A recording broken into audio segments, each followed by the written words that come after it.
Welcome back to Studio F for Fast Times Willy B. We will be making our picks for the Academy Awards. Gentlemen, let's broaden our minds. Russell.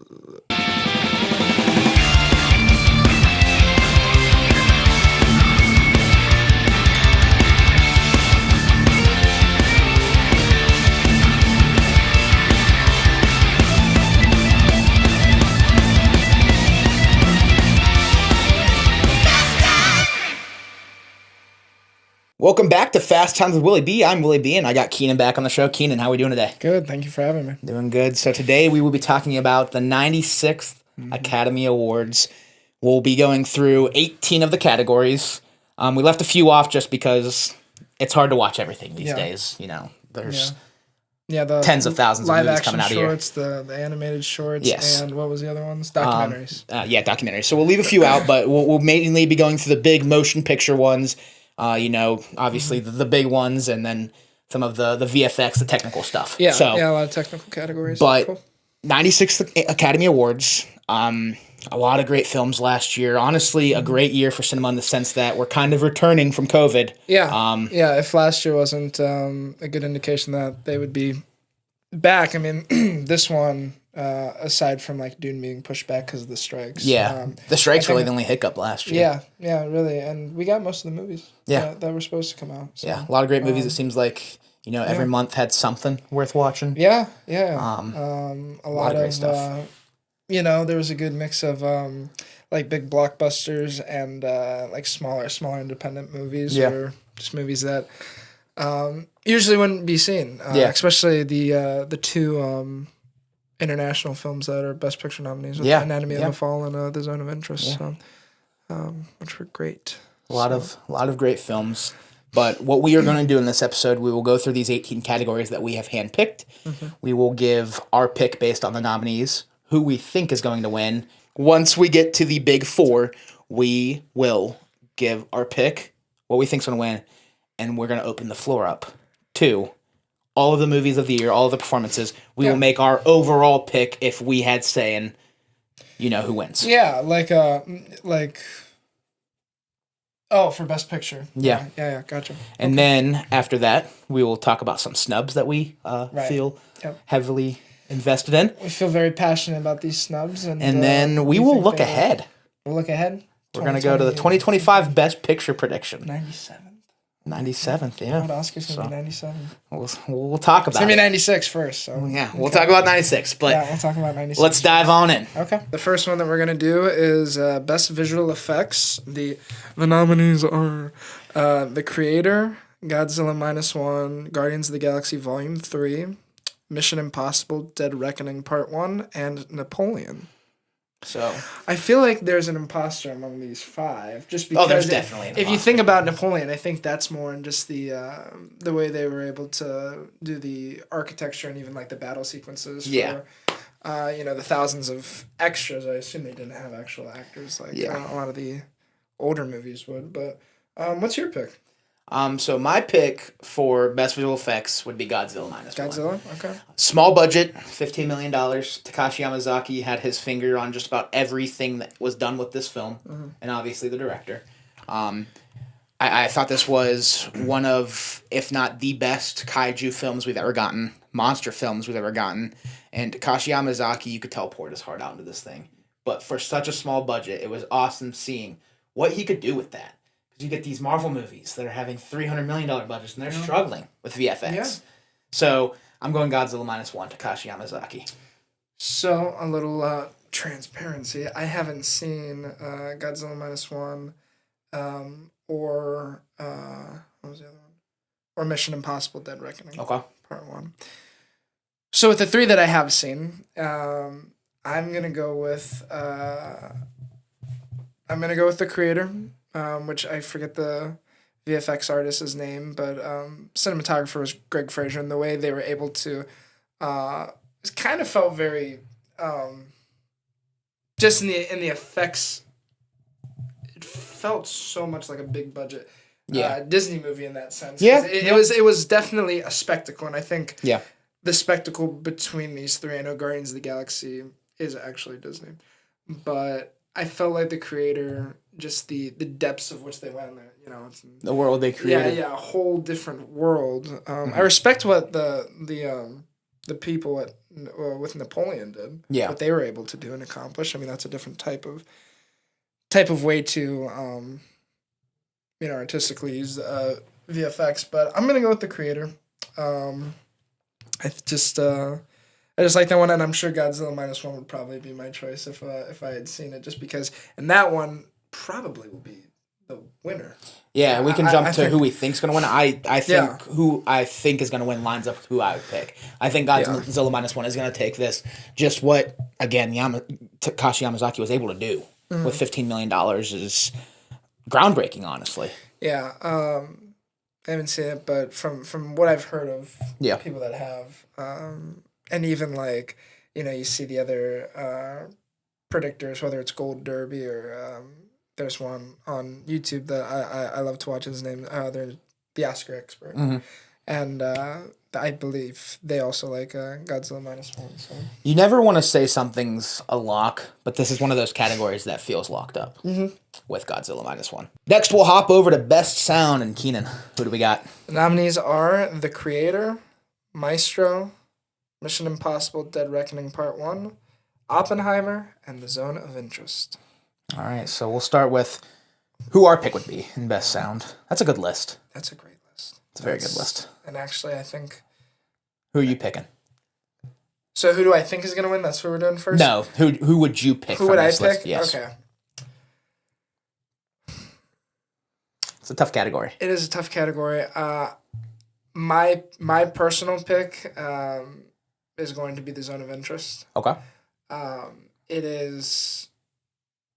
It's almost a character in the movie. So the way The Zone of Interest is laid out, you never see the specifics. You can only hear it. Yeah. And just the way they're able to manipulate it, and it is almost like it's a character. Yeah. In the movie. So I would pick The Zone of Interest. Okay. I was voting, but for me, my pick and who I think are going to win are actually the same again. This won't be the case for the entire runtime of the show, but I'm going with Oppenheimer. Oppenheimer, yeah, and I do think Oppenheimer will end up coming away with the Oscar, just like they're gonna come away with a lot. Yeah, they're gonna be this year's headliner for sure. They're my pick for Best Sound. I mean, there's a reason they're nominated. Yeah, no, I think the whole sequence of the Trinity test is a great example of 100%. The wonderful sound that they use, and even the sequences where with Ludwig's score, when Robert's having those visions of what they're eventually going to, which was the actual droppings of the atomic bomb. Yeah. But yeah. Yeah, the sound was fantastic. That's my pick, and that's who I think's going to win. You got the same thing? You think Oppenheimer's going to win? I think Oppenheimer's going to win, but just because of the storytelling element that The Zone of Interest was able to do with the sound. That was your pick? Yeah. Okay. That's who I would end up picking. Awesome. Next, we will head over to Best Production Design. Keenan. The nominees are Barbie, Killers of the Flower Moon, Napoleon, Oppenheimer, and Poor Things. Would you like to kick us off? What is your pick? I really don't think there is a wrong answer, and I think that's definitely one of the one thing with the Oscars is that it's just a celebration of the movies from that year. I mean, it's unfortunate when some movies don't make it for certain categories, but this is a prime category of literally any movie could get it. This is and it would be well deserved. It's wide open. I think the competition is really close in this one. I think what I think and what I would like to win are the same. Okay. And it would be Poor Things. Okay. I think the ability of creating a world like we talked about earlier with the creator, Poor Things does that incredibly well. I mean, I know that's redundant, but they do it so well that you never feel.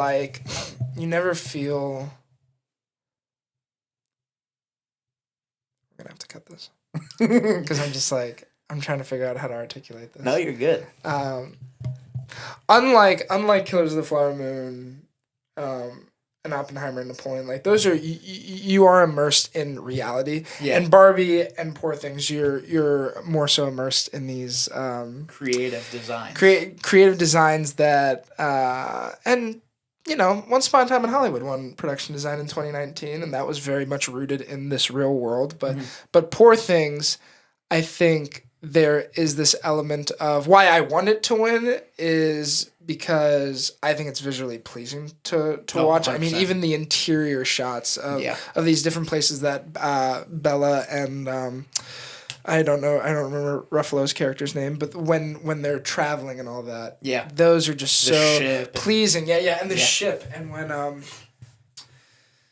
I forget the actor's name too, but or like when they're outside at the very end, like it's just it's a beautifully stunning movie, and that's aside from cinematography, that's an entire different thing. Just the world that they're able to create in that is beautiful. And Barbie, I think Barbie would probably be a close second just because of the way they imagined this world that so many people grew up like imagining. What is Barbie world or Barbie Land? Land.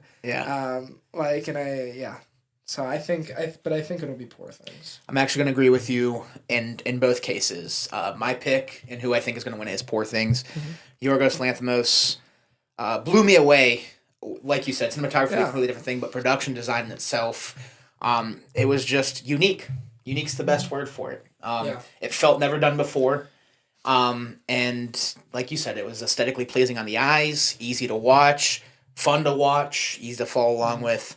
And obviously, other elements of the movie helped that, but what they did was awesome. I think what they were able to do with,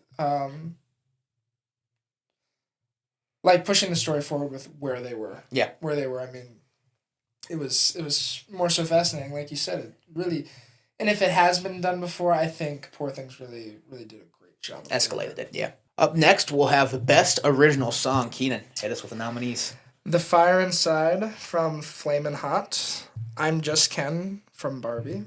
Great song. It Never Went Away from American Symphony. Oh my. I don't even want to pronounce that. Oh, go to the next one. I know which one it is. What was I made for from Barbie? Yeah. And we can. I don't know. You're good. So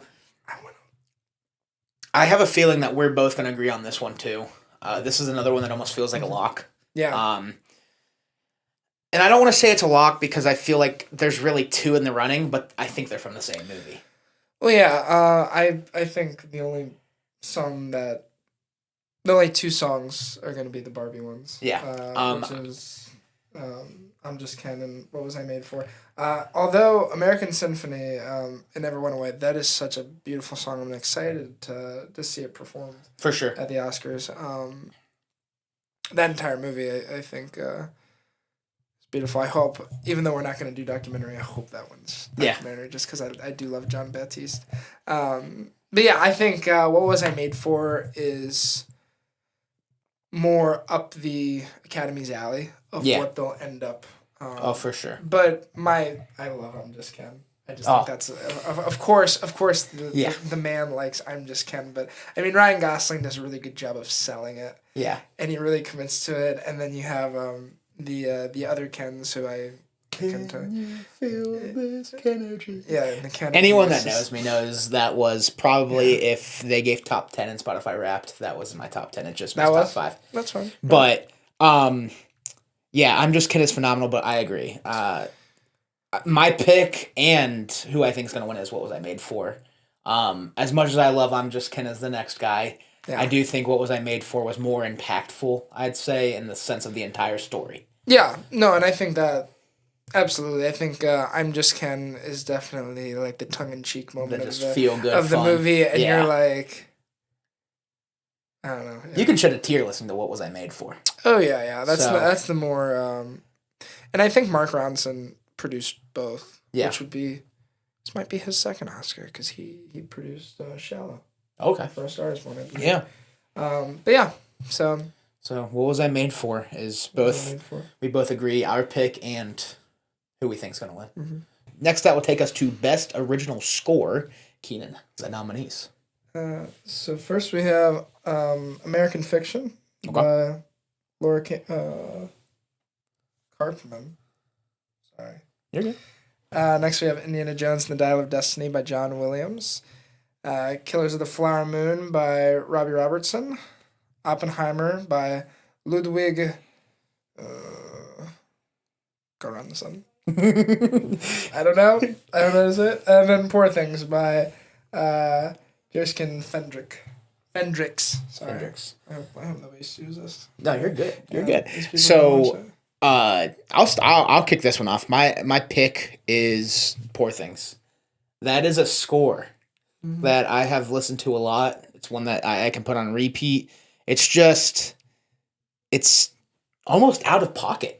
It's not like your usual score. Like it's, again, unique. Poor Things is just a unique film in general. I think Poor Things is the most. No matter what is said, I mean, Oppenheimer is a masterpiece in its own right, but I think Poor Things is just. Yeah. It's just absolutely bonkers and different. And there's many elements of that are, I think, special. And I have never seen anything like Poor Things. I know Yorgos Lanthimos, The Favorite, Killing of a Sacred Deer, and The Lobster, and there was another one that he made. I think it was called Dogtooth. I never did see that one, but I've heard that one was amazing too. But yeah, I'd agree. Poor Things' score is beautiful. And to think that it's Jerskin Fendrix's first major motion picture score is just adds. Really? Yeah. Now what did he? That's the only credit he has ever for score. For composition. Is he from a band? I imagine so. Okay. But yeah, his first composed score for a motion picture, and he's my pick. I think Oppenheimer is going to take this one home. I think this is another one where we talk about, I think Poor Things might end up being, if you rank them, I think that Killers of the Flower Moon will probably land ahead of it too. Really? Yeah. Okay. But Poor Things is my pick. I'm going Oppenheimer for who I think is going to take this one home. Just because I'm a sucker for, what's it called? We're filming this so late. I'm forgetting words. What's the nostalgia?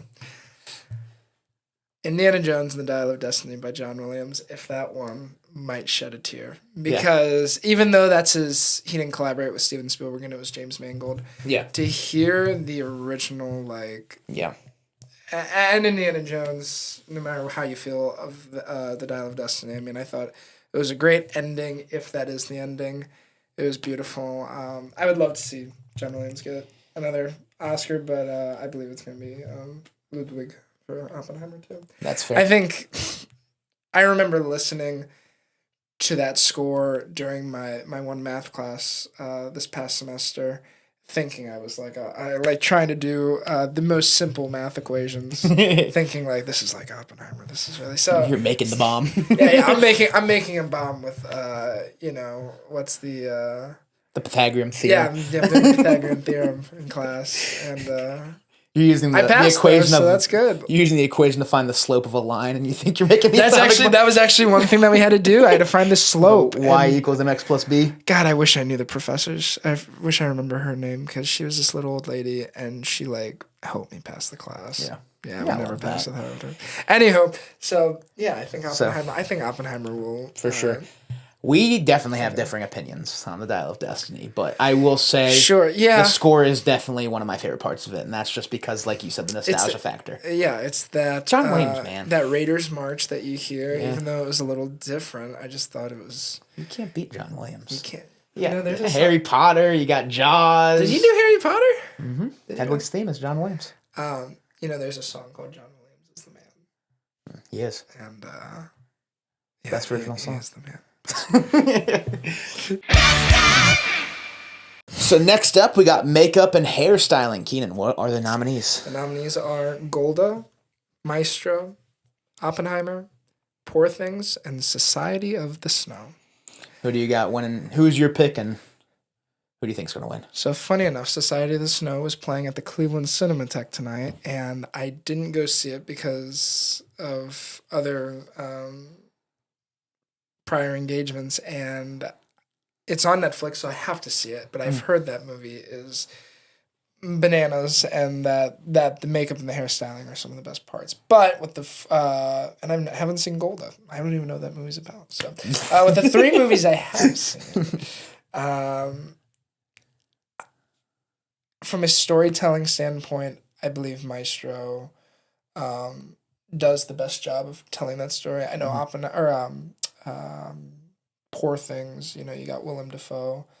Caked in makeup, he looks like the mad scientist sort of thing, and I think it's great for what it is. And even like at the end, isn't the one guy a chicken or whatever? He has he's like a chicken. Like that's that, and that's I think that's almost more visual effects, because I don't know how they put his head on a chicken. I just don't get how autonomically it could work. That being said, Maestro is my pick, and what I think is going to win.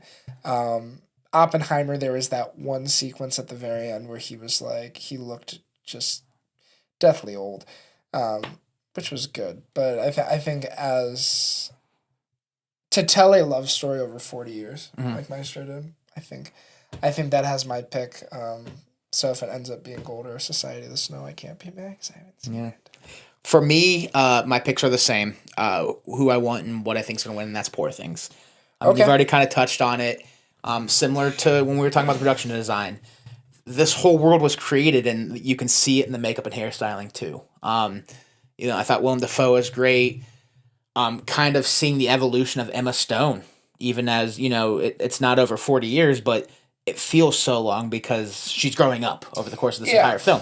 Yeah, just the evolution of everything. I thought the makeup and hairstyling was great. It was really cool too, seeing as she kind of gets to start seeing the world, the color turns on too. So that obviously adds to the makeup. The vibrance.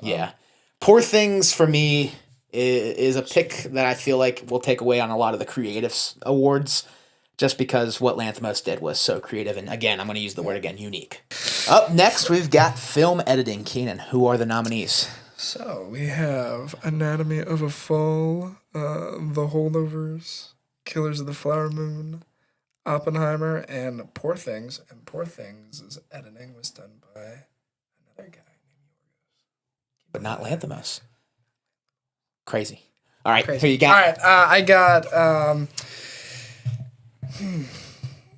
This is another category. This is a hard one because I want to just be... I just want to go with my heart, and I just want to say Killers of the Flower Moon because it's the Machine Maker. But... I think The Holdovers does a great job with the way we even talked about it during our... I reviewed that with you, right? Mm-hmm. Yeah. In our review, we talked about how there was not a single scene that was like forced or like we just felt like this was a filler. Everything fit, and I don't think if there was stuff left on the cutting room floor, it might have been for the better. So I think The Holdovers is... what I would like to have won, but what I think is going to win, and just because of this narrative that it will win Best Picture, which I kind of succumbed to, I think it's going to be Oppenheimer, because it's a 3-hour-long movie that you have to be able to track, and the fact that they're going from the black and white shots to his hearing to him leading up to the Trinity test, and all 3 different storylines. Yeah.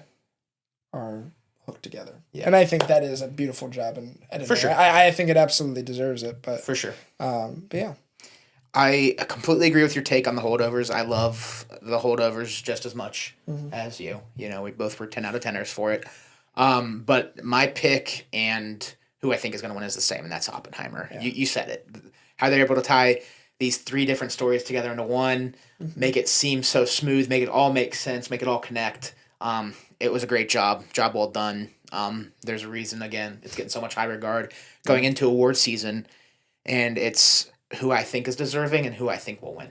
Next, we'll hop over to Best Costume Design. Keenan, who are the nominees? Nominees are Barbie by Jacqueline Duran, Killers of the Flower Moon by Jacqueline West, Napoleon by Janty Yates and Dave Crossman, Oppenheimer by Ellen M, Ellen M, and Poor Things by Holly Waddington. All right. Who do you got? Who I would the film that I'd like to see win is Killers of the Flower Moon because of it is period in the 1920s, but it is also an entire um, race of people that like we have no idea. I would have never, you see like the caricatures of Native Americans, but to actually see like them being represented by actors that are indigenous people and the actual costumes that they would wear and the fact that there was also indigenous people that were consultants on the film and were able to help Marty tell this story. And of course, Jacqueline West, and being able to influence like her choices and her designs. I would like to see that one win, but what I think is going to actually win is Poor Things. I think Barbie could win just because they go through all those different costume changes and that, but I think the last few years, especially last year, it was really between Everything Everywhere All at Once and All Quiet on the Western Front. Those were the two films that kind of were pairing off. Like this took a technical category, this took another technical category, and Everything Everywhere All at Once ended up taking the big three. It took screenplay, director, picture, and actress and supporting actor. But I think supporting actors. Oh yes, that's Bad pick. Jamie Lee Curtis. Yeah, that was a legacy. That was a legacy pick. But I thought that I thought that there was somebody nominated from that movie that was better than her. But that's besides the point. Stephanie Shu, yeah. Stephanie Shu was really good. But she's in Civil War, I think. With I think so. Yeah, I think she is. I don't know. I have to cut that out. But I think Poor Things will end up winning. And I would just simply be repeating everything that you've stated about the movie. But but yeah, I think if you just take Bella Baxter's each outfit she wears throughout the movie, that alone could win. My pick and who I think's gonna win is Poor Things. And what you just said, Bella Baxter. Her alone, her costume design throughout the entire film, it does it. It does it for me. Yeah. It's hard to keep talking about Poor Things, like you said. It almost seems like we're repeating ourselves. But like I said, on the creative side of things, Poor Things for me did a really good job with creativity and world building and just making this fun world that was easy to watch. Yeah, it was. I think this does a really good job of like you almost want to see more of it. For sure. I want to see more of it. Yeah, not asking for a sequel. We're okay with movies being left alone, but Poor Things too. Poor Thing. Where do you go from here? I don't know where you go from here. The chicken head guy. Yeah, it's about the chicken head guy. His story. He comes back. Return of the chicken head. Yeah. We'll move on to best cinematography. Keenan. We're getting to the fun ones. Who are the nominees? The nominees are El Conde, Killers of the Flower Moon, Maestro, Oppenheimer, and Poor Things. Those last two, I mean, you're just starting to see that they're nominated everywhere. They're in a lot, yeah. Who do you got? So, my heart is telling me Maestro, but my brain, if that, is telling me Poor Things. Okay. Maestro. I mean, if you watch go watch the review. I gush over it for about 45 minutes. And yeah, there's very aside from the beautiful wonders that they do in the movie, the amazing transitions, match cuts. They do a lot of match cuts in that movie, and I'm a sucker for those. But yeah, I think Matthew Libatique did a wonderful job. He also shot A Star Is Born, and I believe he shot a lot of Aronofsky stuff. So he did Black Swan and maybe Pi, Requiem for a Dream. I don't know. I forget which one. Not Requiem for a Dream. No, maybe it was Requiem for a Dream. I don't know. Yeah. But yeah, he does really great work, and I thought he could have won it for A Star Is Born. I believe the DP for Roma might have won that year, which was very well deserved. Roma's a beautiful movie, but yeah, I think Poor Things. God, I sound like a broken record. Yeah, I think the one scene that I think about, and maybe you can like splice a clip, like just a shot of this, but yeah, that boat scene. I'm like, oh, this is beautiful. Yeah. Or that boat scene, but when they're on the cruise ship. Yeah, I'm I know like, what you're talking about. Gosh, that sky. Yeah. For me, my pick once again lines up with who I think is going to win, and that's Poor Things. I believe that there's only one more award. I think they're gonna win, but I don't want to be wrong. He's gonna say Best Picture for Poor Things. No. But for cinematography, the scene I think back to is when she's standing on that balcony, and there's the building on each side of her, and it's just the sky, and it's like a cotton candy blue and pink. Yeah. That's the scene I look back. The colors that they use in that film. Oh my god. So dynamic. That's the scene I look back to though, and I think Poor Things cinematography. I'm like. I mean, there's a lot of scenes you could really pick out of that movie, but that's the one where I'm like, and the boat scene's great too. When they did pan outs of the boat and the water was like that greenish blue and the sky was beautiful, like we just mentioned. Yeah, Poor Things is my pick and who I think is going to win cinematography. Next, we'll hop over to Best Animated Feature, and we cannot pick Poor Things. So, who do we got on the nominee list? So the nominees are The Boy and the Heron, Elemental, Nimona, Robot Dreams, and Spider-Man Across the Spider-Verse. Okay, so I gotta say, as much as I am, one of those people that are like, oh, the superhero movies, I remember going to see Across the Spider-Verse, and by the end, I was like, wow, this is a really, really well put together movie. Even like Into the Spider-Verse, I thought was really, really good, but I went into Across the Spider-Verse with a little bit of a negative attitude. Okay. And especially, I think it was more so because, like, as soon as the movie was starting, there was just a bunch of kids in the theater and all they were doing was talking. So I think that kind of just set me up for failure. Just like, oh, God. A bad theater experience can suck, yeah. Like, God, I'm going to hate this movie. And by the end, I was like, I was enthralled. Yeah. I thought it was beautiful. And the only other one I've seen is Elemental, The Boy and the Heron. I do believe that Miyazaki could win. Yeah. I believe this would be his first Oscar. If it's a legacy one, so be it. Because Into the Spider-Verse won back in 2019. I think it came out in 2018. Mm. But with the movies I have seen, I do think Spider-Verse is superior. It does a whole new... It's just a very different way of animating, I guess, a movie. I think it does a lot of interesting things with it. I think what sets it apart, too, is there's different animation styles depending on what universe they're in, too. Yeah. I mean, when they're in Gwen's universe, it's almost this watercolor finger paint. Mm-hmm. The animation's literally dripping on the screen. Yeah. And then, in Miles' world, it's the same animation as Into. But then when they're in this spider world where all the Spider-Men are at, it's different. Like, it's super cool. And then once you see all these other Spider-Man too, like seeing Spider-Punk, he's black and white, and all these different Spider-Man, I think it's a spectacle as far as animation goes. It's my pick and who I think is going to take this one home.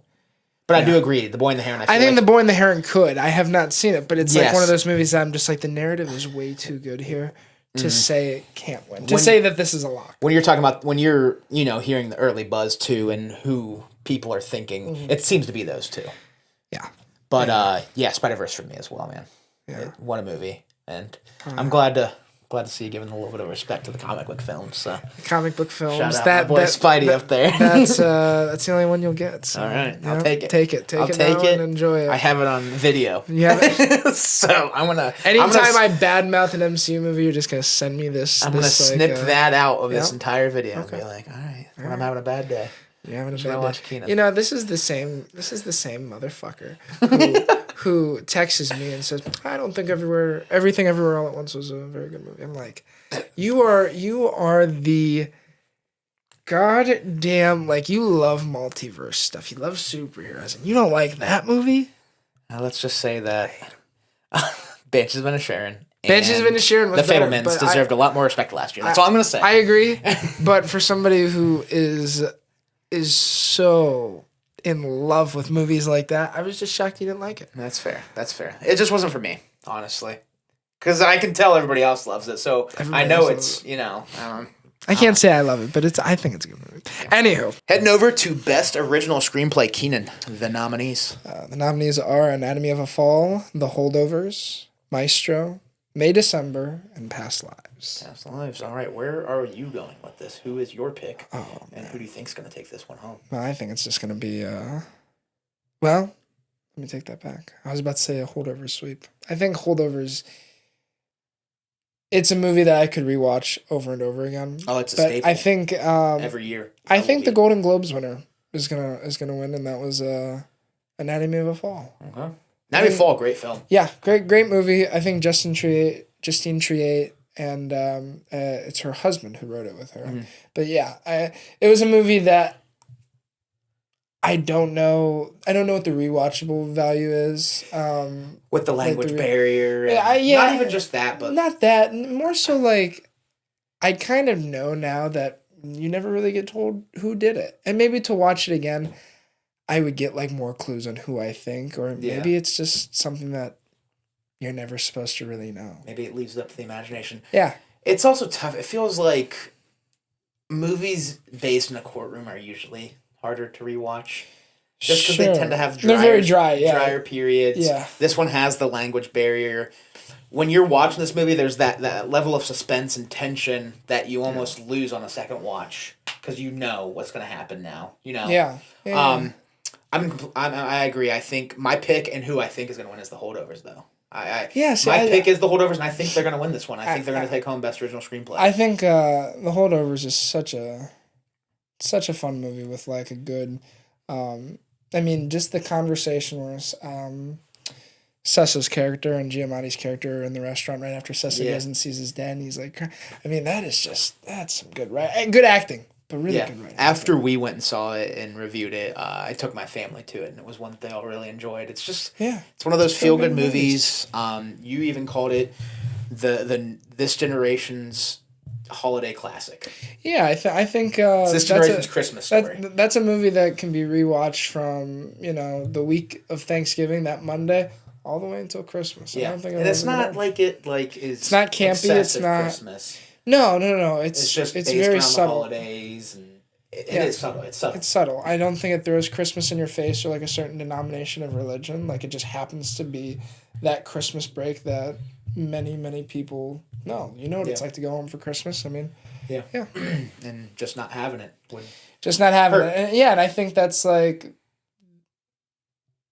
because when I saw the trailer, I didn't really know that he was going to be the only one left alone. Yeah. Like, I thought it was all of them, but it would focus on his character. And then you see, like, the fact that, he's calling his mom, and she's just, like, it doesn't go into, like, that cliche sort of thing. And I think it's very, it's interesting the way it weaves through. Yeah. Yeah. I said a lot of my picks aren't going to be the same as who I think I was going to win. I feel like a lot of them have lined up, but The Holdovers, again, yeah, I think you lied. Up next, we'll go to Best Adapted Screenplay. The nominees, Mr. Carosselli? The nominees are American Fiction, Barbie, Oppenheimer, Poor Things, and The Zone of Interest. Why'd you say it like that? I'm sure it's between those two. You kick it off. Is it Barbie? You just don't want to say it. You can say it. Barbie's a great film. My pick is Barbie.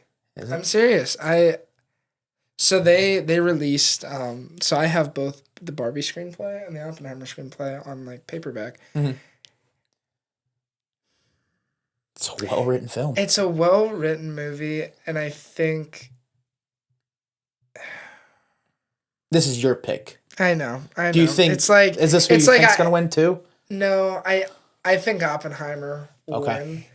I think Christopher Nolan's going to do a clean sweep, truthfully. Okay. But Greta Gerwig and Noah Baumbach wrote a beautiful film that makes fun of this idea that we're all, like the toxic masculinity. Mm-hmm. And it really shows when people are starting to hate on the movie and they just don't get the joke.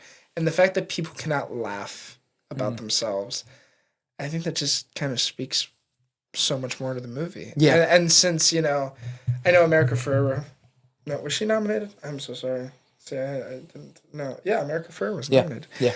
Aside from that nomination, I mean, like, I think her and her husband. The fact that it was also written by a man and it was them two writing it together. Yeah. They both did it. And I just, that's who I would pick. Mm-hmm. For me, this is a tough one. This is one of those categories where you wish you could pick multiple. Mm-hmm. Who I think is going to win is, I agree. I think it's going to be Oppenheimer. For my pick, it's honestly between Barbie and Poor Things. I think it's so tough. And I know most people would think we're crazy not to think it's Oppenheimer. We both think it will be Oppenheimer. Yeah. But for our pick not to be Oppenheimer, I think, honestly, I enjoyed Poor Things and Barbie both more. Yeah.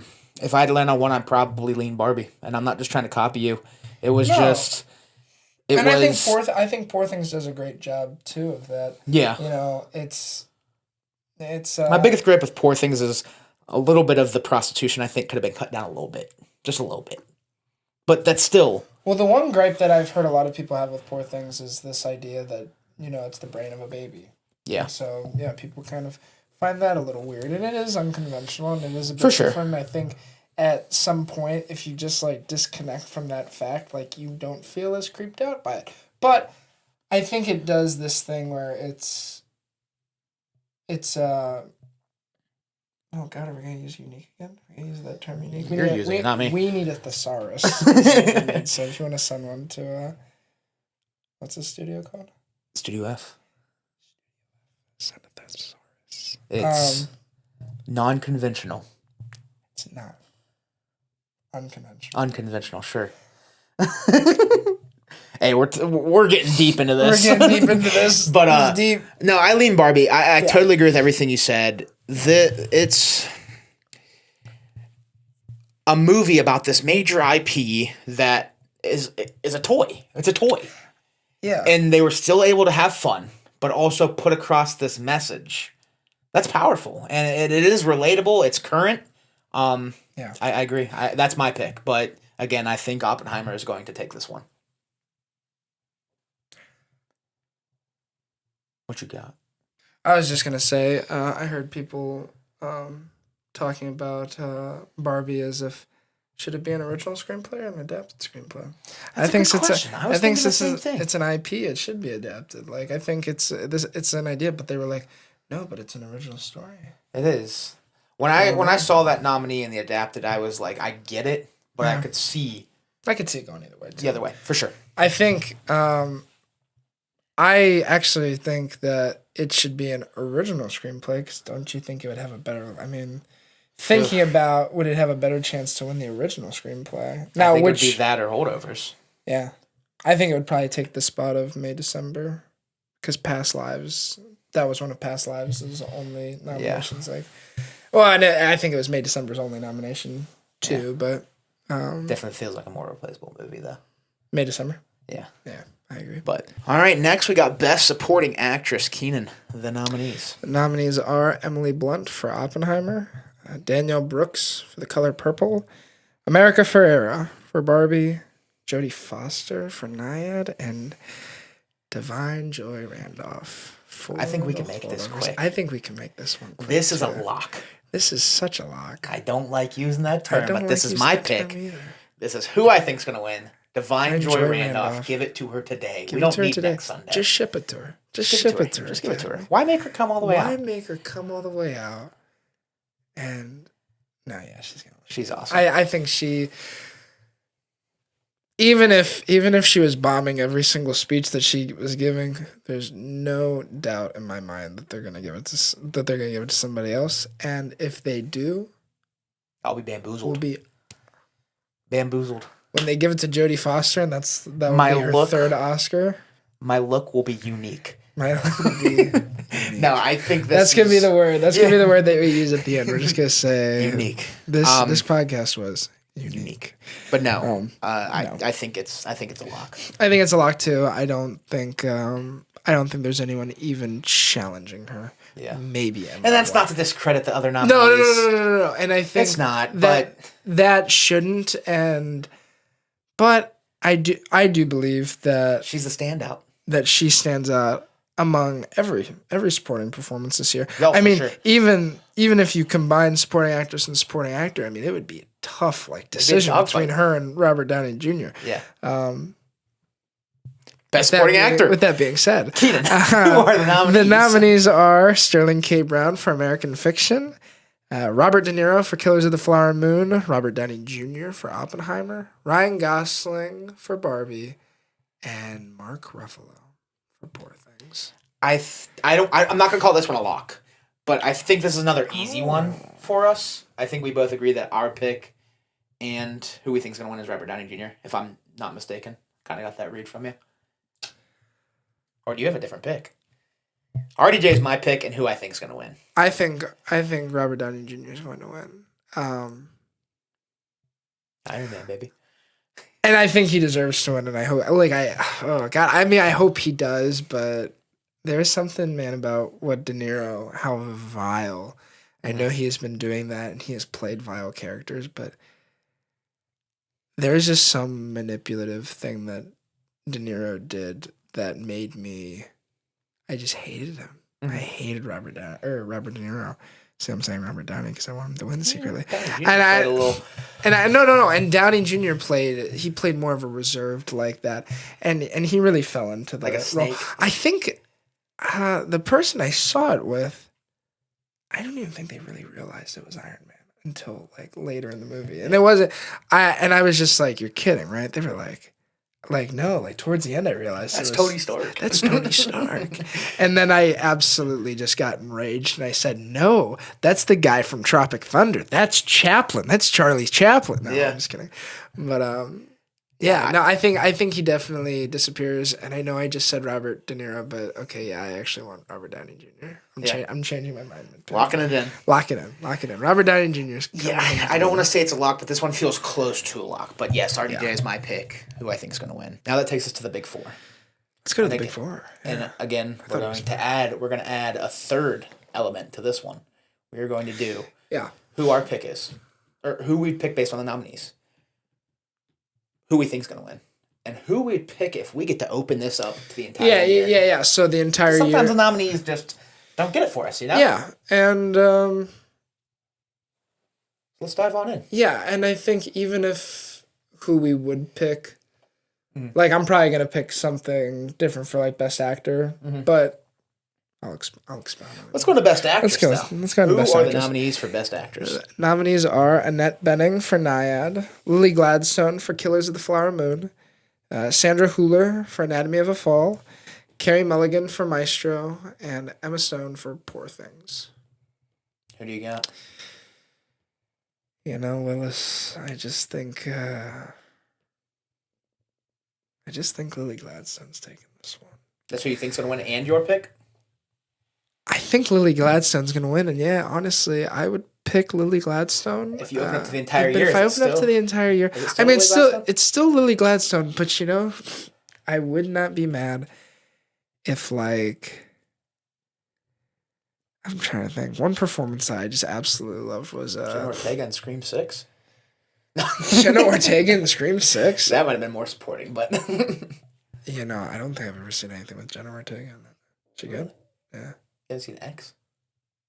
Oh, she was in X, wasn't she? Yeah, I've seen X. I've never seen Pearl or whatever it's called. That one. The actor who played Priscilla Presley did a really good job. Kaylee Spaney. She was wonderful. That has nothing to do with my actual opinion of the movie, but I just thought her performance individually was we can really agree on good. That for sure. Not a great movie. Actually, no, I think Lily Gladstone is by far, and if it wasn't Lily Gladstone, if Killers of the Flower Moon came out next year, it would be Carey Mulligan's year. And I love Emma Stone in Poor Things. I just want to preface that because I have no I think any actor in this lineup could win. I even think Annette Bening could possibly win. I mean, Sandra Hüller too. And Sandra Hüller is amazing, but Annette Bening, like, she's the legacy Oscar that everyone's still waiting for. Yeah. And I wouldn't be surprised if a bunch of Academy voters said, all right, Annette Bening will give you, like, she's really good in Nyad. But I just think Lily Gladstone is undoubtedly the pick. What about you? All three of mine are the same. If I could open up the entire year, she's on this list. She's who I think's going to win. She's my pick. And this is the last time I'm going to say this movie. Emma Stone. Poor things. Yeah. Undoubtedly, she gives a performance that is... I think the best of her career, and she's had a great career. I mean, La La Land is up there, but I think this was the best performance of her career. I think she's deserving of this award. I did a written review on this. I did a recording review on this, and I said the same thing. Emma Stone's performance was the best female performance of 2023. That's how I feel. That's how I feel. And again, not to take away, to take away, and I don't think it's a lock. It's just my pick and who I think is going to win. This is a competitive category. I think Gladstone was phenomenal. I think Mulligan was great. I think Hüller was great. Yeah, I think this is the one category, maybe even more so than actor. I think this is the one that might actually shock people because it could be Hüller. Yeah. And if Hüller wins, I'll be happy. Yeah. I actually would not be upset with any 5 of these actors winning. And really, the only one I think Divine Joy Randolph is a clear winner. And that's the only one that I think, though. If anybody in the supporting actor category won, I'd be cool with it. If anybody in this category won, I'd be cool with it. And same with Best Actor. For sure. You know, but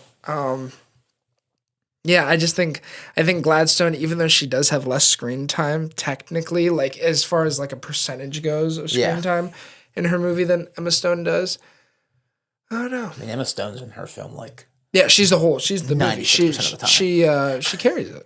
But Gladstone, I mentioned it to you when we were talking earlier. Gladstone is that emotional pull for Killers of the Flower Moon. You have to like her. At the bottom of the basement stairs. Yeah, when she gets told that her sister. Yeah. She yells, "Let's out." I started tearing up, man. Yeah. So I'm not taking away from Gladstone by any means. If she won, I'd clap. I'd clap. I'd be happy. Yeah. But Emma Stone is my pick. Yeah, I think that the very last scene where she basically asks DiCaprio's character, like, you know, you do it, and she just gets up and leaves. Yeah. I think that is... And then you have the amazing, I think, cameo of the year is Martin Scorsese at the end of Killers of the Flower Moon, but that's not a category. That was good. That was a good ending. So we'll hop over to Best Actor. Yes, the categories for Best... Or nominees. The categories for Best Actor. The nominees for Best Actor are... Nominees for Best Actor are Bradley Cooper for Maestro, Coleman Domingo for Rustin, Paul Giamatti, The Holdovers, Cillian Murphy for Oppenheimer, and Jeffrey Wright for American Fiction. All well deserved. For sure. This is another category. I don't think I'd be upset depending on where it goes. Now, do you think Leo was snubbed? I think there's multiple snubs in this category, buddy. We'll get to that. We will get to that. Who is your pick? Who do you think is going to win, and who are you picking if this is opened up to the entire Who I think is going floor? To win, I know we were talking about Giamatti before we started recording, but Cillian Murphy,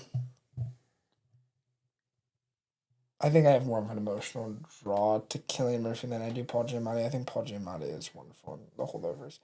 But I think Cillian Murphy is going to get his flowers, and I hope one day Giamatti does. And I hope if Giamatti wins, I'll be happy. I'll be ecstatic. But I think Cillian Murphy is going to win. If I'm a betting man, which I am, I'm going to pick Cillian Murphy, who I would like to see win the wonderful review. I don't know if it was the New York Times or no, it wasn't Rolling Stones. I forget. Variety, maybe. Bradley Cooper exerts and exhausts his soul. And people think, and I just kind of want to go on a tangent real quick. Because everyone thinks that he is baiting for an Oscar. Now, maybe in his interviews he is. Maybe. But when he's making that movie and he is pouring out his soul as Leonard Bernstein, and I think the voice, it is what it is. He played 3 different, like, literally periods of his life. Like, your voice is going to change. I mean, my voice sounds so deep. Tomorrow morning, it's going to sound like a little girl. Like, it just is different.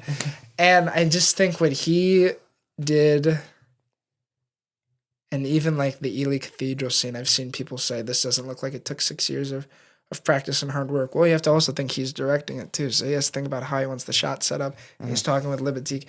And he's still able to do it, and he just commits. And as somebody who, I just admire his level of commitment. Yeah. Even if, and he was talking about how when he would get makeup done, he would walk out from behind the curtain and he would just take that jump, and he would jump off a cliff basically, and he would start talking as Lenny.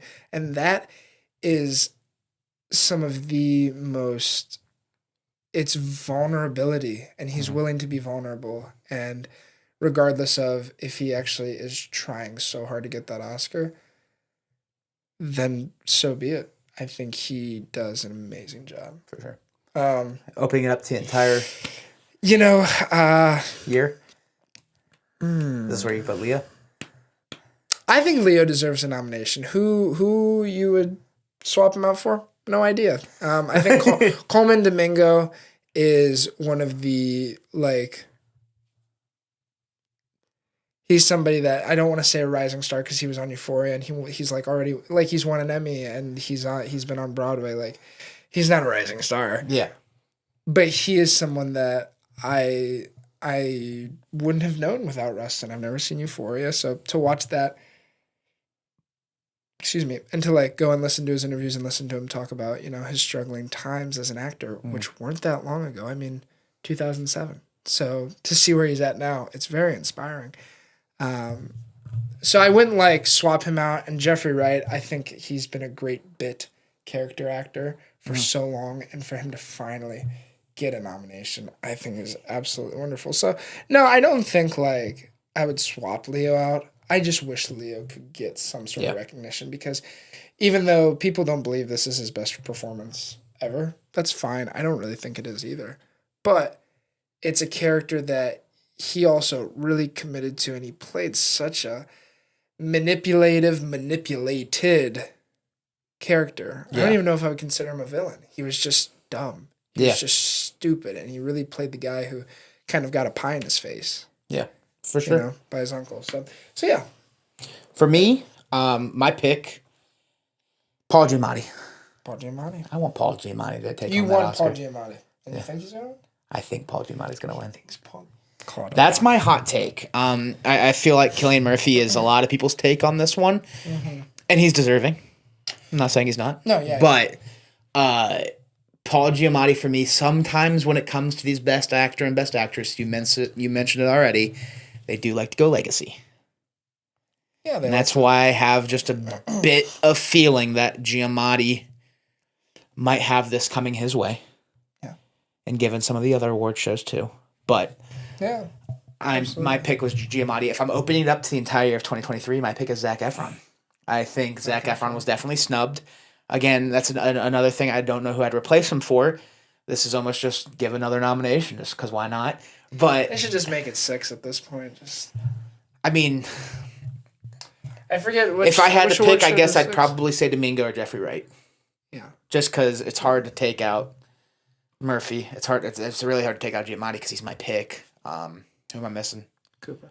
Yeah, I don't think I'd take out Bradley Cooper either. But Zac Efron set himself up. He shut up the haters with his performance in The Iron Claw.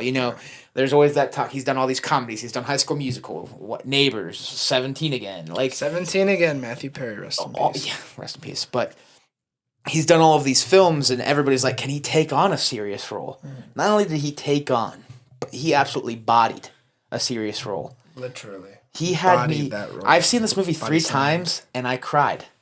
All 3. Like a little baby. Did you see it all 3 in theaters? Mm-hmm. Didn't invite me to go see it. I was actually invited to 2 of them. But opening night though, I mean, what a sad story.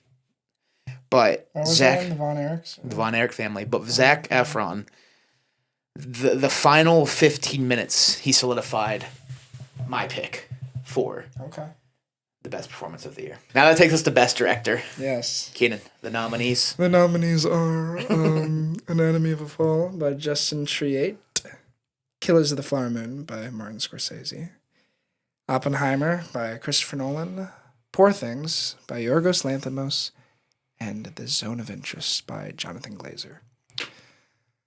Boy, oh boy, it's going to be Christopher Nolan. It's going to be Christopher Nolan. I agree. We'll get that out of the way. I think we both can agree that who we think is going to win is Oppenheimer. It's going to be Christopher Nolan, but... Who's your pick, and who are you picking if you could open up to all of 2023?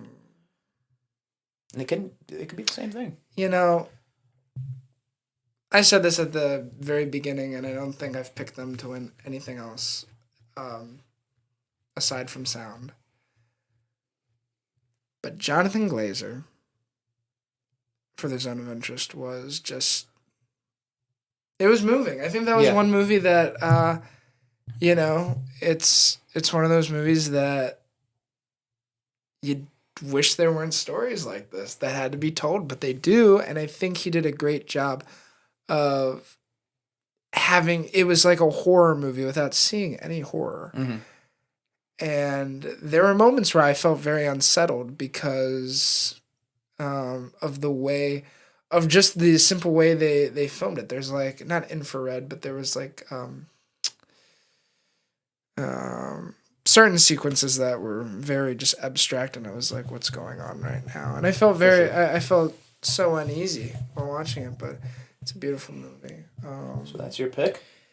That is probably and I love Martin Scorsese is probably my favorite director of all time. There's no doubt. No. Add me on Letterboxd. I think I've given everything he's ever made a 5 out of 5. The Big Shave.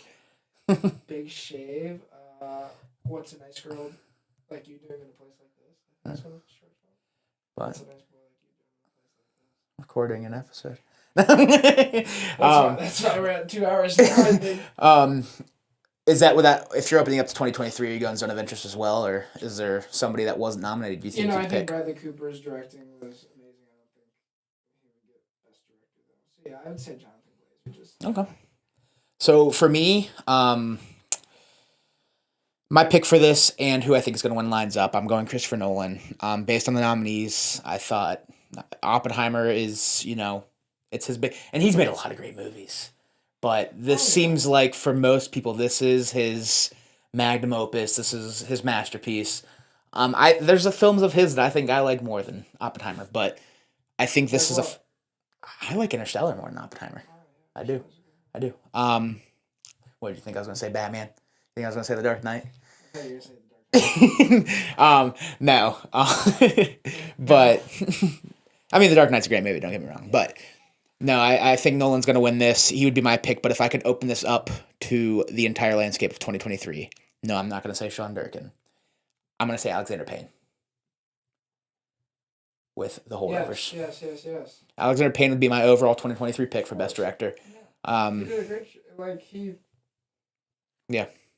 There's not much more to say. I mean, there's not much more to say. Like you said, we both agree that this is a film where everything that was there needed to be there. Yeah. It's heartwarming. It's tear your heart out, then wrap a blanket around you 5 seconds later. It's hugging your mother by the fire while you just let your tears out a few weeks before the holidays. It's just one of those films that it makes you cry, but it also gives you a hug, Yeah. So, Alexander Payne, what a job. Wish he got a nomination at least, but... That's for another day. That takes us, though, to the big one. The Best Picture. Who are the nominees? Everyone's so tired of hearing me announce the nominees. You can't get tired of you. The nominees are American Fiction, Anatomy of a Fall, Barbie, The Holdovers, Killers of the Flower Moon, Maestro, Oppenheimer, Past Lives, Poor Things, and The Zone of Interest. Keenan picked Poor Things for all of these. Keenan, what do you got? Who's your pick? Who's your think? And who would you pick if you could open it up? A lot of nominees in this one, so you might not need to open it up. But my pick of one movie I think is going to win is Oppenheimer. Okay. I think that's pretty much the consensus. Unless we have a very Green Book year, maybe The Holdovers can win. And in that case, I wouldn't be very upset. Or like Barbie. Barbie could win if we have like very, the Academy voters just really want to feel good. Mm-hmm. Okay. My favorite movie of the year was probably Maestro, but if I'm going to open it up, Killers of the Flower Moon. Absolutely made me feel a bunch of different emotions. I mean, I was just talking about how Jonathan Glazer's directing The Zone of Interest was. That is a different type of feeling than I got when I watched Killers of the Flower Moon. Like, there were some really funny moments in that movie. Mm-hmm. I mean, there was every dynamic, and it sitting at 3.5 hours, it had to have that. Yeah. If it was just sad the whole time, gosh, I would have been very excited to leave the theater, but I wasn't. And the payoff in the very end, when Martin Scorsese reads that, and you come to this sort of reality. Mm-hmm. I think Martin Scorsese is gripping with his mortality. Yeah. Wondering, is this the last picture? Maybe I still have enough time for one more. Mm-hmm. Maybe that's why he's making, A Life of Jesus, that film he's starting right now. Mm-hmm. And just like to see that cameo, and that's what ends what could be his last movie. I mean, I hope it's not. Yeah, but it could be, and yeah, it's very beautiful, and it's touching, even though it's such a brutal story. Yeah. So sure. I think that's my number one. For me, my pick of the nominees is The Holdovers. That was easily my favorite film from what was nominated. Again, just a feel-good yet heartbreaking story. Who I think is going to win is Oppenheimer. I think that's the general consensus on who most think are going to win this award. If I'm opening up to 2023's landscape, though... What would that be? The Iron Claw. Iron Claw. How the hell How do you do it? Here, do it. How the hell wasn't it nominated, man? I don't know, man. I think that's A24.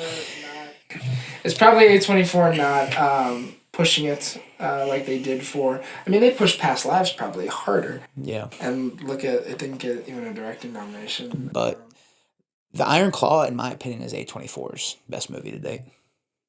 If you want to know. I don't know if that's a hot take. I know everything everywhere at once is... a little bit of a hot take. But, I think a lot of people believe that, the horror movies that A24's put out are, I think that would be a more socially acceptable answer. But yeah, I've never seen it, but... the amount of emotion you feel watching this film. Tears. There's some laughs. The first half of the movie, there's some lighthearted comedy. And then it tears your heart out and steps on it for an hour and a half. No, it does. It's heartbreaking. And the fact that Durkin left a brother out of the film because it almost seemed too unbelievable if they threw another brother's death into this film. This goes to show how heartbreaking this story was. I'm glad this movie was made. Because even that people that aren't wrestling fans, because I wouldn't even say I'm the biggest wrestling fan. Like, I dabble in it. I watch Royal Rumble when it's going on. But, like... I've seen a WrestleMania. But, like, yeah. But this is a story that even the people that don't watch wrestling can watch and, like, just feel the heartache that this family had to go through. And then, I don't want to say because you haven't seen it yet, and I don't want to spoil the ending. But, like... what a film. My film of the year. It's my best picture, and I wish it got at least a nomination. I wish it got that much respect. But what can you do? What can you do? Let's do that claw again. Let's do it again. So let's move on to our biggest snubs. Oh shit! Okay, yeah. I forgot my snub. Fucking. What is your biggest snub? It could be any category, any film. Oh, what do you got? I need Dominic Sessa. Dominic Sessa, supporting actor. Yeah. For The Holdovers. His arc as a character was wonderful, and I mean that's in part to the writing for The Holdovers. Yeah. And you can there's obvious chemistry between him and Giamatti. Yeah. How he got the role probably plays into that with Giamatti really vouching for him. Yeah. Giamatti really wanted him. Yeah, fantastic performance. I wish he got at least a nomination. For me, I think we all know my biggest snub. Iron Claw, Yes. Best Picture. Yes. I'm not gonna, Best Picture, moreover, would you rather see Efron get a nomination or No. Picture? Okay. I would go Best Picture. I think they're both snubs. I think the Iron Claw getting 0 nominations is criminal. Yeah, it's criminal. I didn't even get one. But I would say Best Picture is my biggest snub of all. Really heartbreaking when I saw, I was following along. I was watching at 10 a.m. that morning and earlier. Was it earlier? 9 a.m. It was pretty early. Yeah, it was like 8:30. But I was following along too. I was working from home, chugging away, and I had it on in the background. And you just saw at the end of it, I was like, nothing, 0. And there were a lot. Strongly worded letter to the Academy. I did. Yeah, from Keenan Carosielli. No, I'm kidding. But no, that's my biggest snub. So let's look ahead. Look ahead to 2025. So are we just gonna do what we think is gonna be Best Picture? Who are you predicting on Best Picture at the 97th Academy Awards? He's gonna be 97 next year. Can you believe it? Oscar. He's almost 100. When I was like 15, I said I was going to win the 100th Best Actor. You still can. 3 years left. You still can. Hey, we'll make a movie. I got 3 years to do it. So there's a movie coming out with Coleman Domingo. It's called Sing Sing, and A24 is producing it. I think that one. Okay. Big possibility, but the one that I think that would actually be super shocking if they even got a nomination. I'm kind of hoping that the cinematography and the acting carries the movie because the director just hasn't gotten love for about what will be 10 years next year. Gladiator 2 by Ridley Scott. Yeah. I think I think they wrap production, so if post goes well and they release it on time in November, I think that would be such a cool Best Picture nominee. Yeah. It's been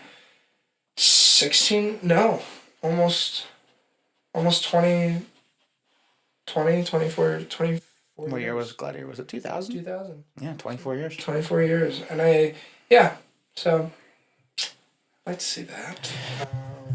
There's a lot of good stuff coming out towards the end of the year. Nosferatu, a new Lord of the Rings coming out in December. Yeah. Sonic the Hedgehog 3. Did they already show Knuckles for the Sonic 2? I think they've showed his voice. Well, Knuckles was in Sonic 2 yet. Or who's going to be in Sonic 3 shot? Yeah, I think so. I think we've heard his voice, but I can't remember. It's hard to keep up with that stuff. But yeah, there's a lot of good ones coming out. Even, we have Joker. Yeah. Dude. Yeah. Dude. Terrifier 3. Smile 2. The Wolfman. I'm excited for Abigail, speaking of... Dune Part 2, I think, actually, is it. Because... Well, I was trying to leave that off because I was probably going to be my pick, but... No, I'm honestly, I've already seen it, so it's kind of a cop-out. But Dune Part 2... It was a spectacle, man. It was a spectacle. I think it will be up in the competition. I think it could win. I think the fact that they've announced there's going to be a third is why it might not win. Okay. Because they're going to hold it off. I don't think Two Towers won Best Picture. I think only Return of the King won Best Picture. Okay. If we're looking at it like Lord of the Rings, which, honestly, it has a lot of the same... Yeah. It has the same track as Lord of the Rings. Which I've never seen Lord of the Rings, but that's beside the point. Deadpool 3... I think that's going to be a really good one. I think it is too. It obviously won't win Best Picture, and it probably won't even be nominated. I could safely bet that it won't be nominated because they don't do that for comic book movies. But Keenan's over here picking the nominations for Best Picture. No, Dune 2. Dune 2 is one of the ones that I would say is definitely in the conversation. There's an adaptation of Eugene O'Neill's Long Day's Journey into Night, which has Jessica Lange and Ed Harris, and that movie has been waiting to come out for 2 years. I think it's going to be Dune 2. I think it could be Dune 2 as well. He stole my pick. I just realized it, though. Because you don't think about it, because... It already came out. It just came out, and the Oscars haven't even... So. It came out before Oscar even turned 96. And it's going to win 97. He's getting so old. Abigail's another one I'm excited for. April. What's that? It's based off of Dracula's daughter from 1936. Oh, wow. Civil War. Civil War. I'm excited because Alex Garland's last film. Men. Terribly uncomfortable. Men was awful. When they started showing the bussies is when I was like. The only good part about Men was the score. Fantastic score. Yeah, it was an interesting score. Yeah, fantastic score. It was unique. But Dune 2. Dune 2. You took my pick. I took his pick, and I'm sticking with it. Dune 2 is my pick. I'm gonna go with Dune Part 2. Oh, look at this guy. He won't be back, so. But that'll do it for our Academy Awards preview. This Sunday marks the 96th birthday.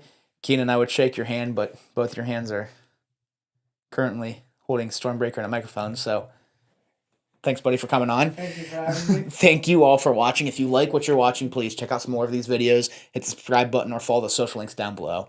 And again, we thank you all for watching, and we will talk to you all soon. Peace. Oscar is 96. We just have one last thing to say. Are you ready? What's that? We're going to say happy birthday, Oscar. 1, 2, 3. Happy birthday, Oscar. Woof.